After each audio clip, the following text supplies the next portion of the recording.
Hey, when the realtors lie to you, I do too. Back in 2006, I bought a foreclosure listing, and before I became a realtor myself, and I had this realtor come up and said, "Hey, I got some buyers for you. I know somebody been looking at this house, so when you get finished with this thing, give me a call." So I got her to come over, and she gave me some numbers, and so we listed the property with her. And then a month went by, 30 days went by or so. I haven't heard nothing from her. I thought this thing was sold within the first 30 days, and nothing. So I called her up, left her a message. I think maybe a day or two later, she called me back, and then she said, "Hey, I was out. Sorry, I was gonna get back to you, and I don't have anything for you right now."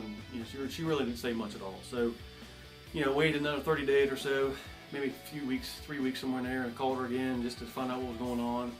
I called her office, nothing. Left a message with her, said, "Hey, can you call me back?" I think a couple days later she called me back, and it seems like every time I call her, she's always getting her hair cut, or she's out shopping or something. So I was just so frustrated.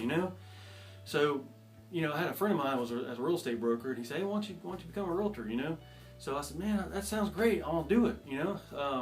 So I went to school and everything. So the reason I became a realtor is because I had such a bad experience with this other agent, and so I said, I'm going to do something different than any other agent has done out there. Just I want to be able to communicate with my people, so and not have this bad experience like I did. So that's probably the main things, and one of the best things that I stand differently from everybody else out there here, especially in Jacksonville, is I'm a small firm. I keep my inventory down, and I keep my niche areas kind of small, so I don't have listings and stuff all over the place, and I can have that communication one-on-one with people, and they hear from me, not from my assistant or somebody else. So about a year ago or so, I went to a listing appointment, and a guy was a friend of a friend, of a referral, and I went to him and went through his whole house, gave him the spiel, and thought everything was going good. And he sat down and asked me all these questions, and he asked me one important question: "Why should I hire you over this other agent that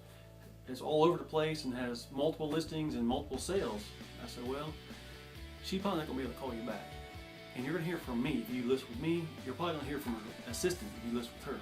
I said, "But you can go ahead and do what you want to do, but I'll give you that more personal one-on-one communication and let you know what's going on."